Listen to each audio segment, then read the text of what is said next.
are entering a world shrouded in mystery, where nothing is as it first might seem.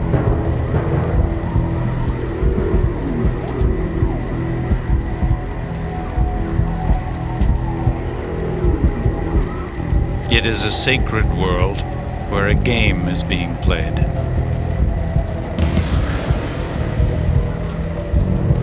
The year is 750 AD.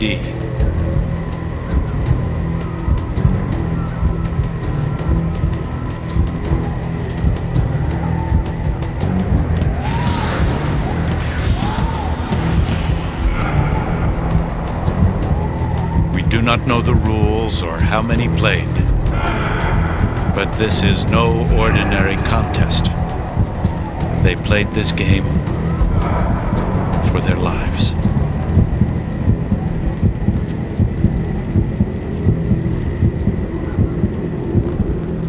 More than 1,000 years ago, the men who played and the crowds who watched would all vanish, leaving the arena and all their magnificent cities empty. Today, only mysteries remain.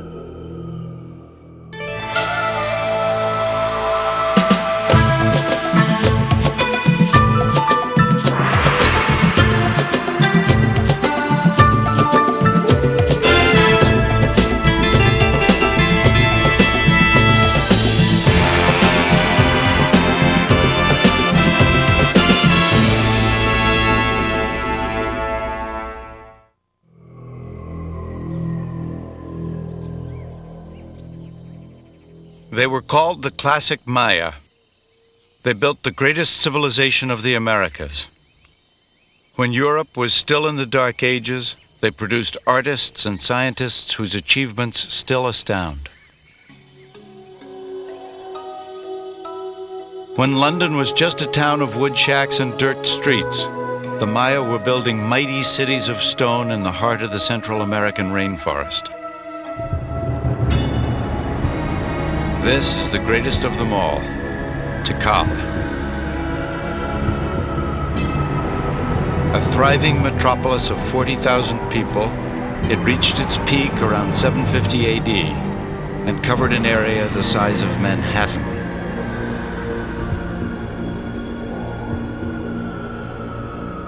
Less than a century later, it stood empty.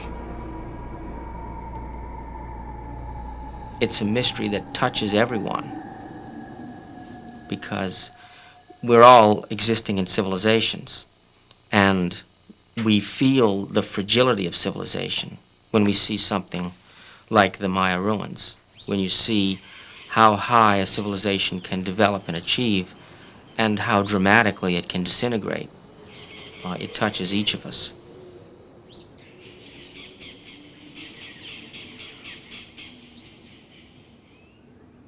Unlike so many other civilizations, the Maya did not fall to famine, invading armies, or terrible disease.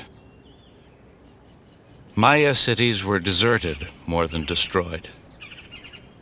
The Maya who once inhabited these streets just walked away into the forest, never to return.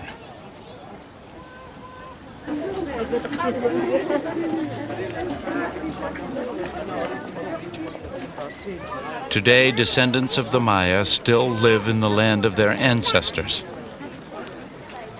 Yet their empire is no more. But why? Why did the ancients leave their magnificent cities? It is a question that has haunted historians and archaeologists for ages. Only by exploring the deepest beliefs of a people who died 1,000 years ago can we attempt to understand who they were and why they left deserted all they'd created.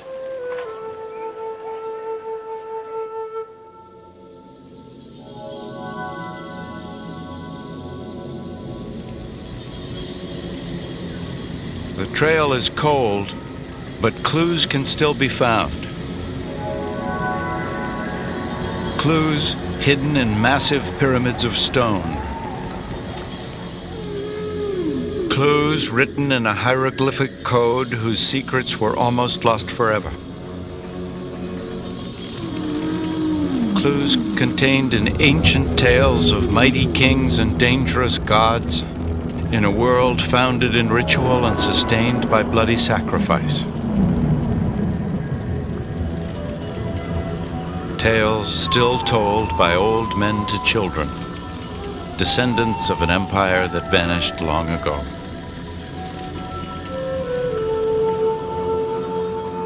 The origins of the Maya lie in the forgotten histories of the first immigrants, the Asiatic people who walked across the Bering Sea from Siberia during the last ice age and settled the Americas more than 15,000 years ago. Thousands of years would pass before the primeval Maya established themselves in the sweltering jungles of Central America. Then, in a period lasting from 250 to 900 AD, the sophisticated civilization we call the classic Maya would flourish. Hundreds of cities were built. The vast territory that is now southern Mexico, Belize, Guatemala, and Honduras became the Empire of the Maya. They thrived for more than 6 centuries. Then it was over. All across the empire, the Maya simply walked away.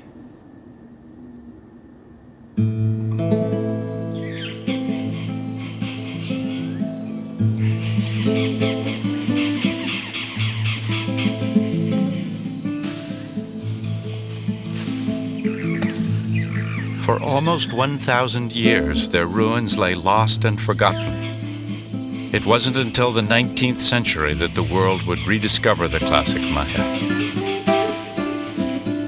In 1839, travel writer John Lloyd Stephens and illustrator Frederick Catherwood explored the jungles of Guatemala.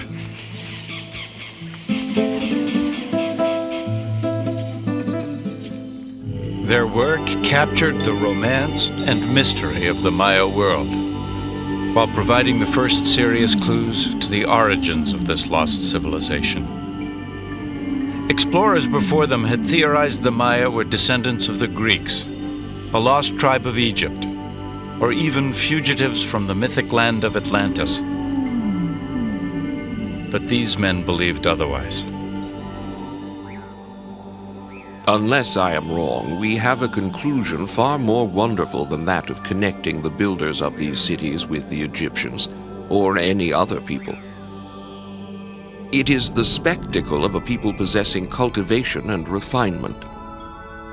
John Lloyd Stephens, 1840. Stephens understood this exotic civilization had not been developed elsewhere by others and brought across the Atlantic. The Maya, he suggested, were unique. His writings marked a turning point. A new era of exploration had begun. Adventurers and eccentrics came from all over the world. One French explorer arrived in Mexico with 4,000 pounds of luggage, and there was only one way to carry it.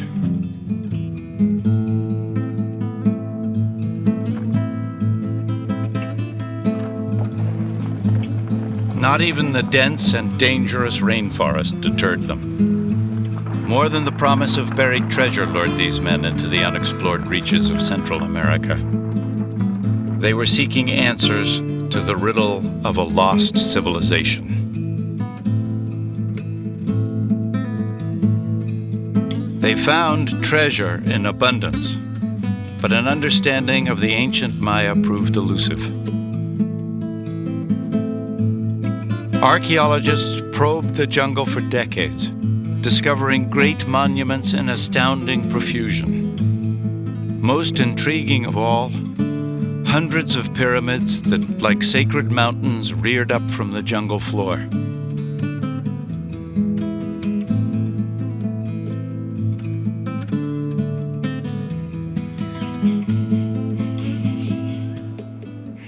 But the purpose of these pyramids remained a mystery. Then in 1957, it would all change. The place was the classic Maya city of Palenque. The great Mexican archaeologist, Alberto Ruz, had spent 4 years excavating the most impressive pyramid at the site, the Temple of Inscriptions. Now he stood at the threshold of discovery.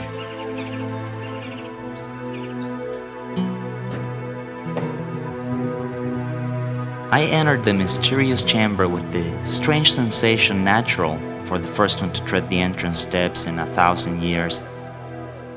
I wanted to efface the centuries and hear the vibrations of the last human voices beneath these massive vaults. Across the impenetrable veil of time, I sought the impossible bond between their lives and ours.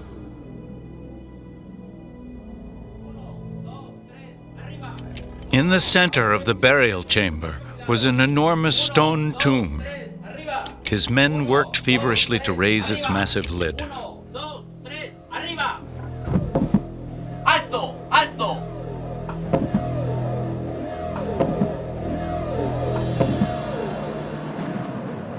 I was gazing at the death face of him for whom all this stupendous work, the crypt, the stairway, the great pyramid with its crowning temple, had been built.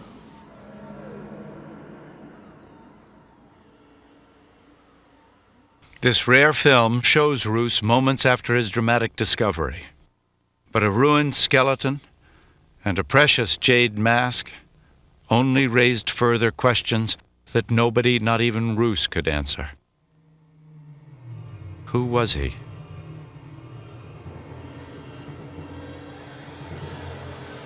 What happened in his life that his death warranted such ceremony?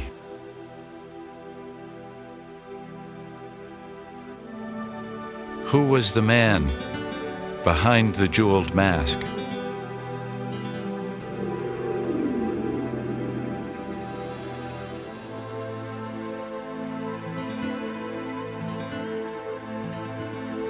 The Maya did leave clues, but they are cryptic, coded, and opaque. Only by deciphering this evidence can we understand the meaning of their sacred temples, the personality of the men and women who built them, and the reason for their sudden disappearance from the cities they abandoned.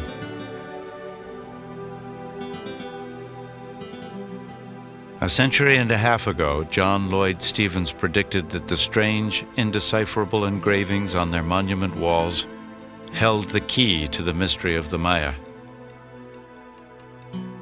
He was right, but only now, after one of the greatest code-breaking feats of all time, can the secrets of these silent stones finally be revealed.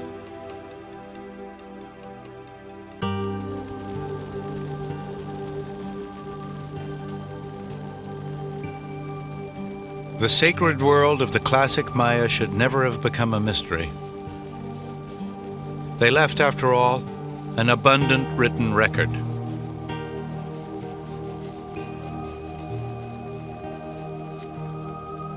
An independently invented writing system. Incredibly, one of only 5 produced in the history of the world.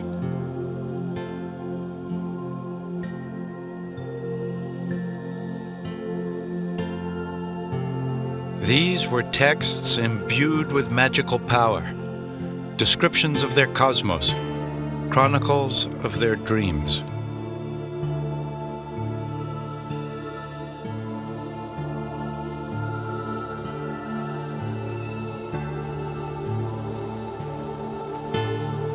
Beautiful, fragile documents, they were a truly remarkable achievement. A unique and totally original written language, as momentous as the hieroglyphs of ancient Egypt.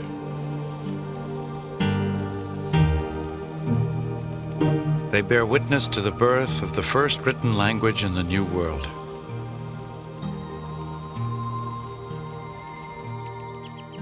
Esta es la letra A, B. The importance of these texts was recognized by the first European invaders centuries ago. In 1562, a devout Catholic priest named Diego de Landa convinced one of the last surviving Maya scribes to translate the Spanish alphabet into Maya. Landa fervently wanted to bring Christianity to the Maya. He felt learning their language was his best hope of reaching the people he yearned to convert.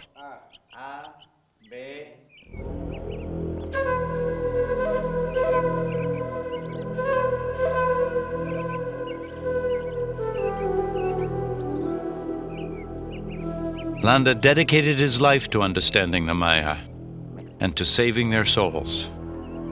Still, his memory is not revered. Rather, it is reviled. Landa was distraught, I think, maybe even destroyed, when he discovered that people that he believed and he'd come to know had been converted to Christianity, and he found them continuing to practice pagan rituals.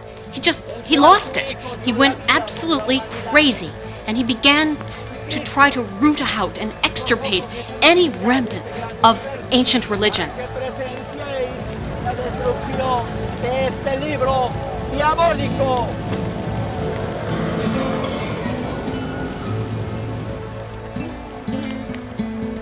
In a single night, this man of God burned hundreds of precious books.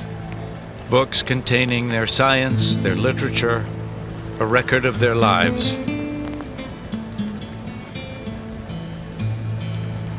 As the Maya looked on, it was as if every copy of their Bible and Constitution had gone up in flames.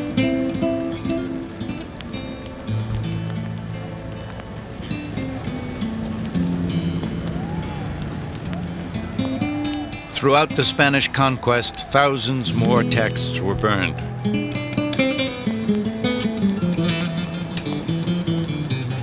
Of the prolific output of Maya scribes, only 4 books escaped the fires to reach the present day.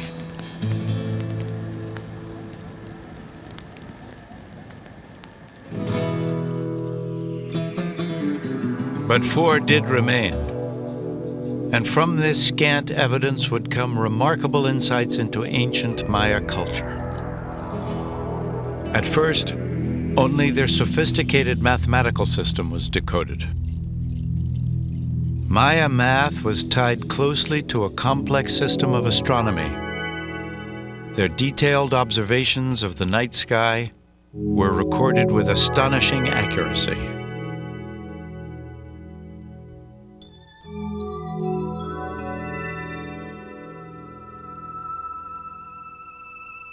In the 1950s, the great Maya archaeologist Eric Thompson would conclude these were a people dedicated to studying the heavens and the meaning of time. 1,000 years before the first computer, they recorded celestial events 1/2 billion years in the past.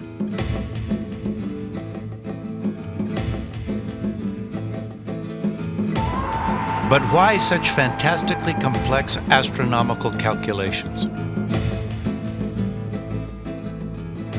Thompson thought he knew. Maya society was practically utopian, he concluded. A peaceful people who worshipped time. A world run by tranquil priests and timekeepers. A place of sacred observatories devoted to the tracking of the stars. In the Maya, Thompson saw an idealized world of sacred beliefs and higher learning. His vision was as appealing as it was flawed. Certainly, the proof seemed all around him. The Maya built pyramids that were giant stone calendars and sundials. El Castillo, the Great Pyramid of Chichen Itza, has 365 steps and platforms to mark the days of the year. Their alignment and design is so precise that once each year they cast a unique shadow that records the spring equinox.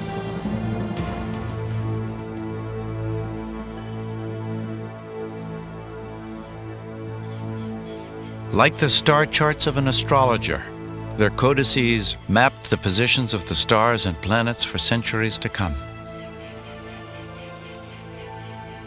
The Maya calendar was unlike any other. These great gears illustrate their concept of time. The hieroglyphs on the larger wheel mark the 365 days of the solar year.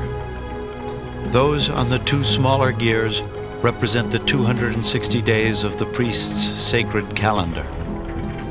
Together, this Maya time machine identifies the astrological significance of every single day.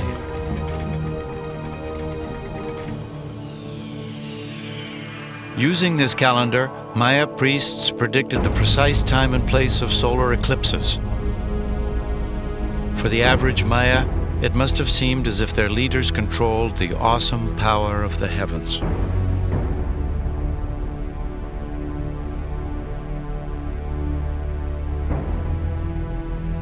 The accuracy of Maya astronomy still astounds. The cycles of the moon were mapped so precisely that today, 1,500 years later, their calculations are off by only 33 seconds.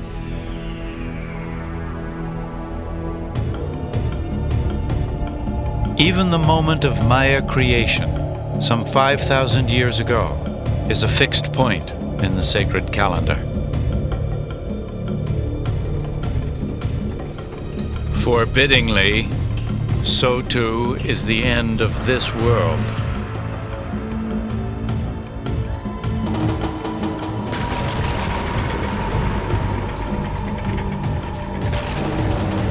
According to the Maya calendar, this cycle of creation will cease to exist at precisely 4 Ahau, 3 Kankin, Sunday, December 23rd, 2012.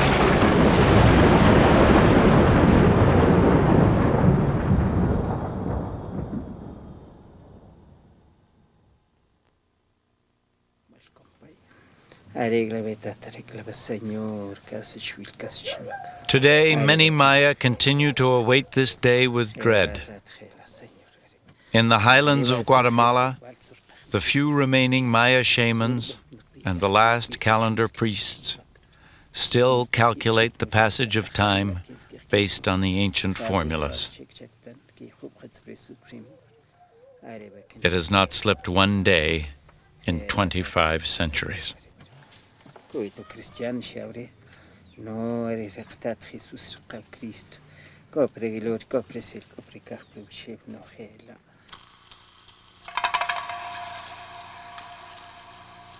Maya texts revealed the hidden world of their mathematics and astronomy, but other, much more startling revelations were to come.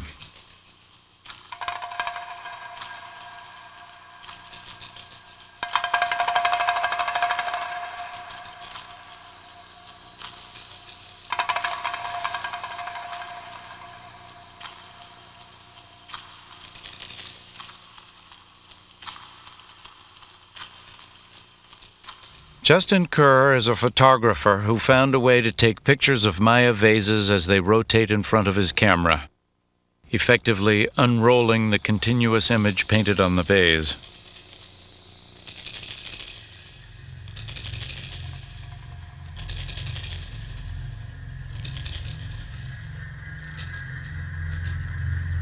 When I put the vase down on the turntable and watch it turning in front of the camera, I hope it talks to me. Sometimes it doesn't. Sometimes the message is so obscure that it's very, very hard to get to.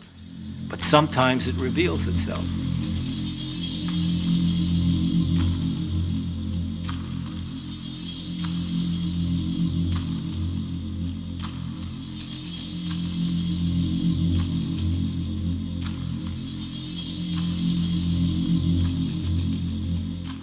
And those revelations have created an entirely new understanding of the ancient Maya. Kerr's photographs reveal a people obsessed with the fearful and bloody gods of the underworld, the hellish place the Maya called Xibalba. Some of these guys are very, very gruesome. The god of decapitation, for example, is a skeletal god. He very often is holding a decapitated head either by its hair or he has the head in his palms. He is generally portrayed with having large volutes of stench coming out of him. For the Maya, the underworld was an ominous place.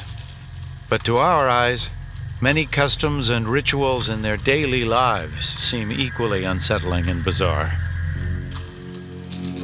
Children's skulls were deliberately deformed to create the flattened brow line the Maya found so pleasing. Maya women had their teeth drilled without known anesthetics and then set with precious stones. The use of mind-altering drugs was encouraged and condoned. Powerful intoxicants were smoked. The Maya got high. The Maya took lots of drugs, but I think their drug of preference was fundamentally alcohol. And when they were so drunk that they were throwing up, they were then taking it as an enema, which would be a very intensive, even more intoxicating effect, to take balche, or some kind of fermented drink, as an enema. They were getting incredibly drunk.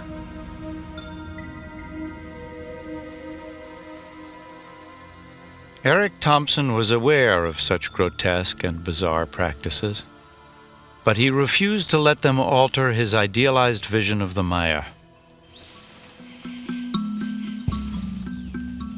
Then American filmmaker Giles Healy ventured into the jungles of Mexico.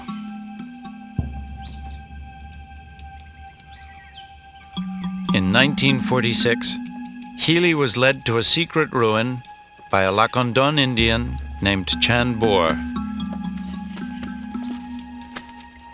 There he made a discovery that would expose a savage truth and alter forever the world's utopian vision of the ancient Maya.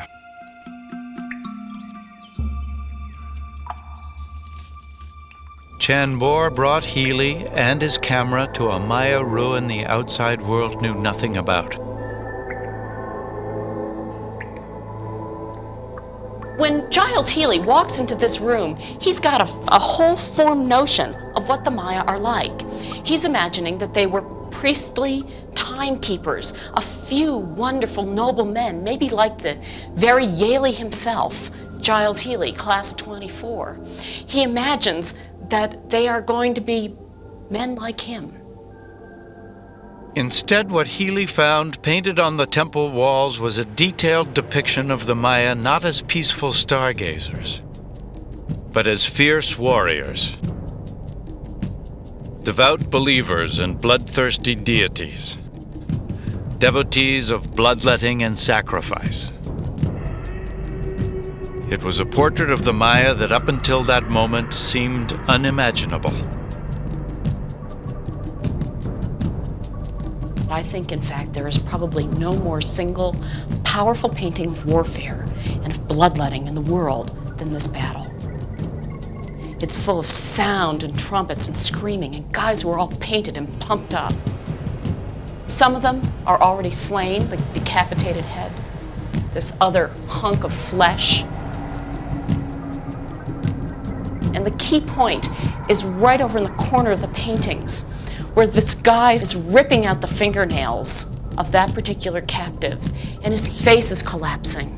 He seems to be almost burbling something out of his mouth. Maybe it's blood dripping from where they've ripped out a tooth or two. And the rest of these captives seem now sunk right into their laps, their haunches. They look at their fingers. Blood is spurting right out of them. This was an image of the Maya neither Eric Thompson nor the world at large could easily accept. Even these shocking scenes didn't immediately overturn the cherished ideal of the peaceful Maya. It was like a parent overlooking some obvious flaw in a child. When Giles Healy walked into this room, I'm not sure that he knew what to make of it. But when Thompson walked into this room, he didn't see warfare. He saw a nasty little raid. In fact, he even wondered what was going on. The Maya wouldn't rip out fingernails. He thought perhaps there was some pot of red paint over here that people were dipping their hands into. He was that unhappy with it.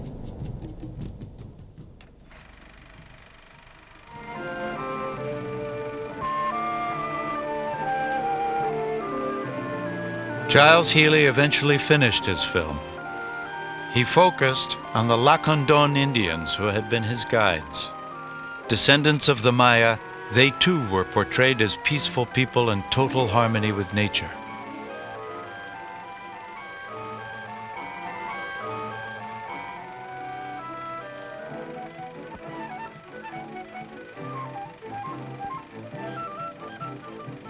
About the eerie scenes of violence, not a word. Giles Healy had cleaned the grime of centuries from the Bonampak murals, but he could not bring himself to reveal the truth.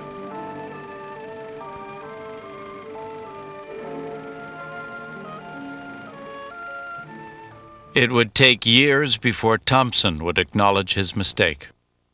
But a continent away, another discovery provided a new set of clues. By pure accident, in a most unlikely setting, a new chapter in Maya history would begin.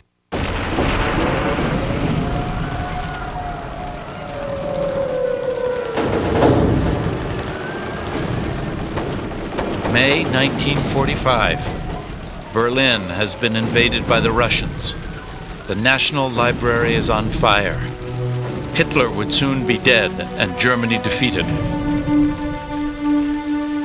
From the thousands of books burning in the ruins, a Soviet officer casually plucks a random souvenir from the flames.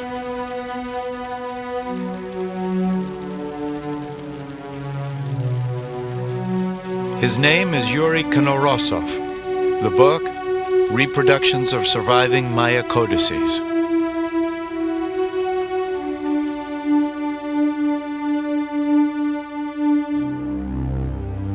Konorosov immerses himself in Maya studies, and the alphabet Bishop Landa had attempted to transcribe.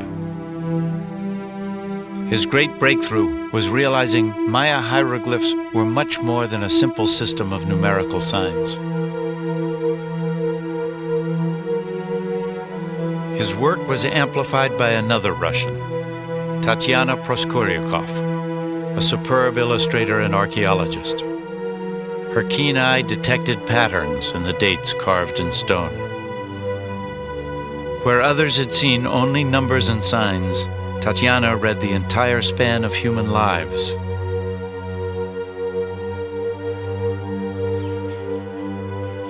Based on her findings, the code breakers went to work.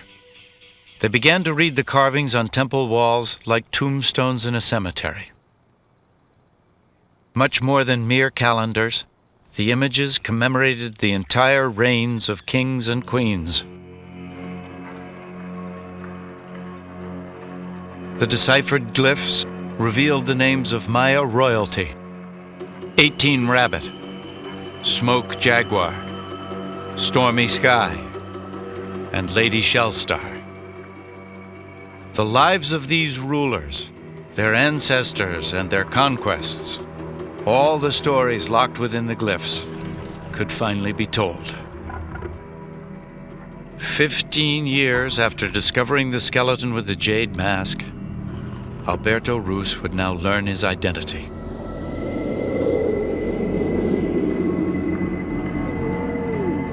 He was Lord Pakal, king of the city-state Palenque.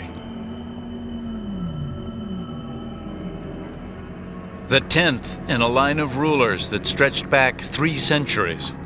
He ruled for almost 70 years. Lord Pakal was one of the most powerful kings in the history of the Americas.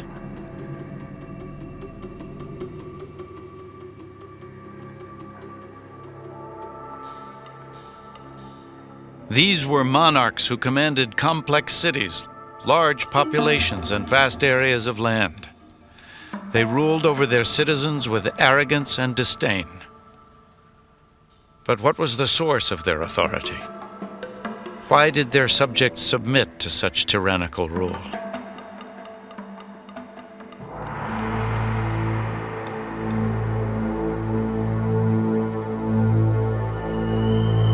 We keep looking for the underlying source of the power of the kings, searching for economic and political and military power on a fairly grand scale.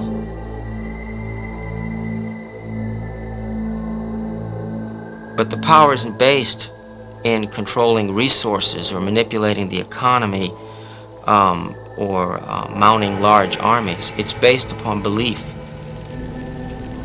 That is the power of the Maya kings, and it was a great one, and it achieved great things.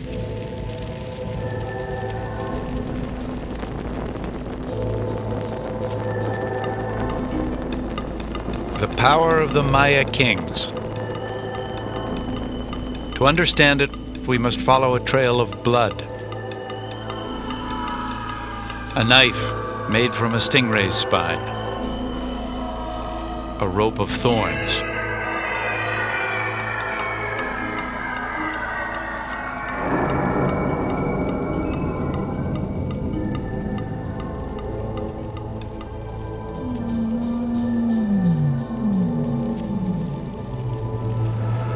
These are the keys to comprehending the Maya and the sacred power of their kings.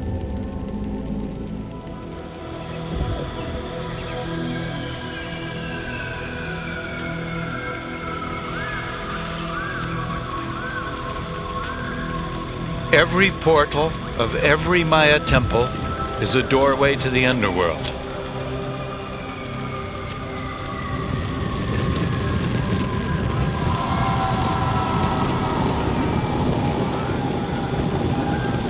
Inside this temple, it is the duty of both king and queen to reenact the mythical moment of Maya creation. In myth, it was the blood of gods that gave life to man. This was the original act of sacrifice. On earth, the king is as a god.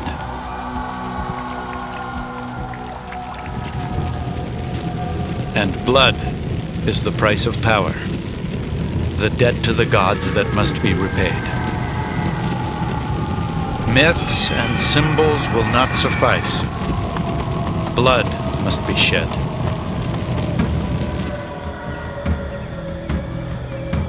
And royal blood, drawn from the tongue and from the genitals, from his queen and from himself, forever bound that sacrifice of the gods to the life of man.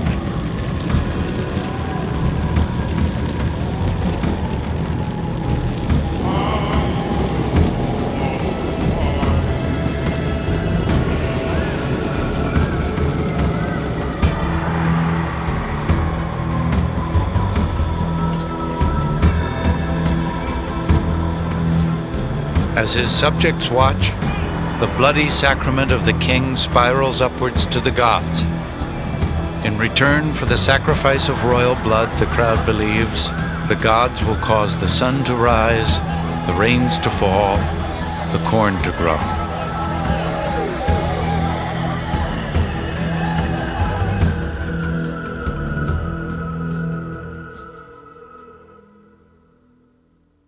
For art historian Linda Sheely, these macabre bloodletting rituals provide the final key to understanding the Maya. In the New World, people believe that your soul, the most potent part of you, the part that's indestructible, the part that you will pass on to your grandchildren and to your great-grandchildren, the thing that is eternal resides in your blood. So if you wish to give an offering that is the most precious and powerful thing on earth, you give your blood.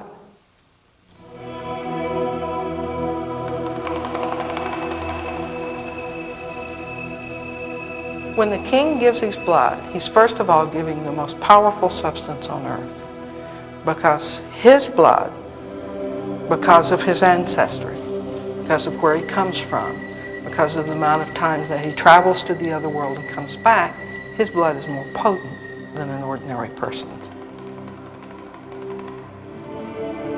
Remember that the kings had to do rituals of genital bloodletting and self-laceration on a regular basis. So that kind of keeps you honest. You know, I think if we had some genital bloodletting in modern politics, it would thin out the herd and might be a good approach to finding the honest politicians. In fact, all Maya gave offerings of their blood. The difference between them and us is we have it easy. We say you can tithe. You can give money out of your pocket. You can give something that doesn't hurt, something that really doesn't cost you anything.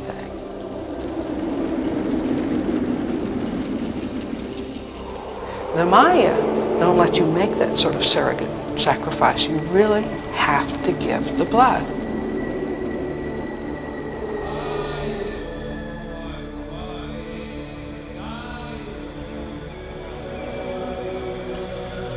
And there were other even bloodier offerings.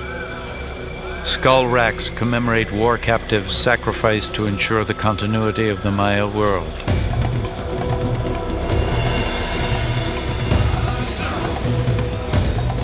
Even the ball game served a deadly purpose.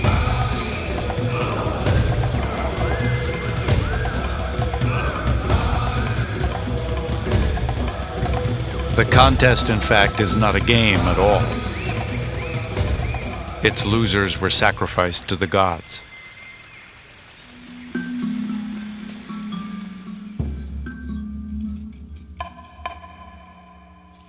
The Maya reveled in this terror, even recording the brutality for posterity. This sacrificial victim still emits an eternal howl of unimaginable pain. He has been scalped, disemboweled, his hands and feet mangled. The wood bound to his back is ready for the torch.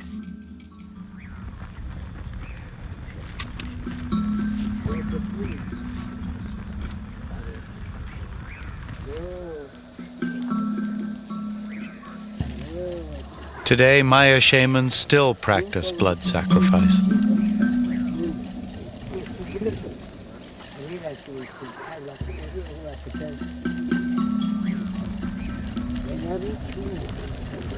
But now it is the blood of chickens that is shed.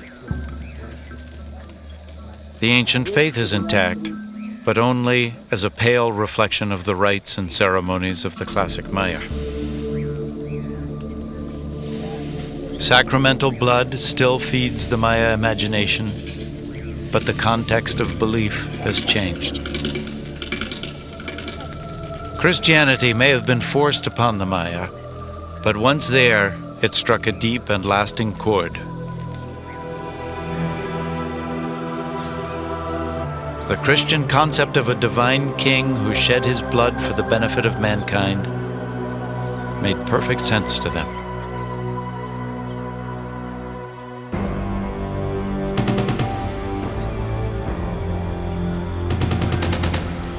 For the ancient Maya, the blood of kings was the mortar that bound all life together. The king's sacrifice ensured the stability of the Maya world, guaranteeing the sanction of the gods and the belief of the people. He stood at the center of the Maya universe. Remove the king, and the whole system comes crashing down.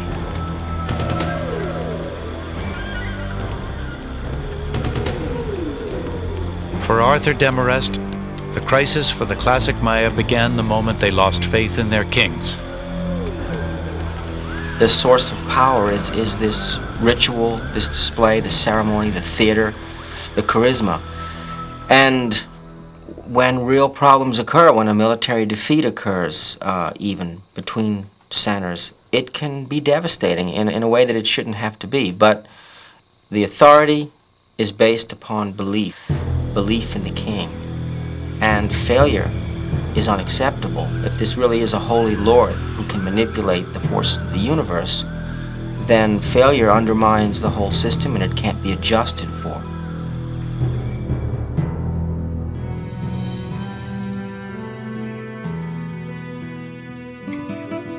The problems Maya kings faced as their authority eroded were not unique, but their solution was more ritual, more sacrifice, more blood.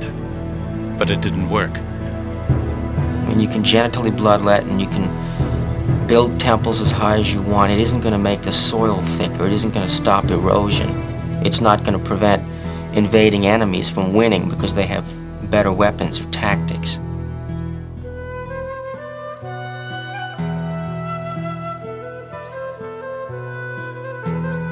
And eventually there were losses in war. Overpopulation in cities, failures of crops, and ultimately the king was responsible. If the blood of the king held the world together, when that world fell apart, it was the king's blood that had failed them.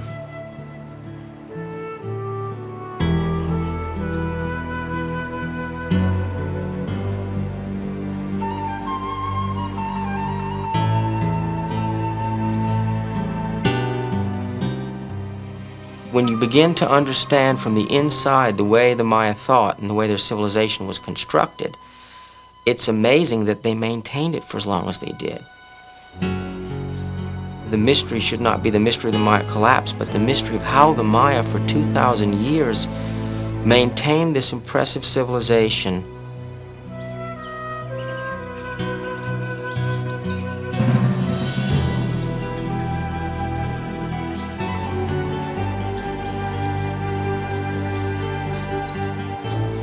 The Maya, they rose stone by stone out of the jungle, self-made and self-contained, unique and wholly original in all the world.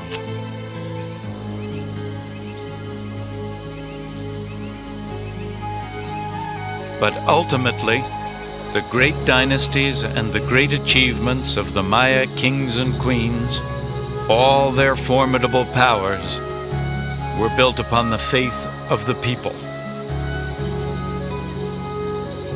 And when crops failed or enemies prevailed, the people no longer believed. And when the people lost faith, the rulers lost power. And when that power vanished, the Maya abandoned their great cities, and the jungle reclaimed its stone.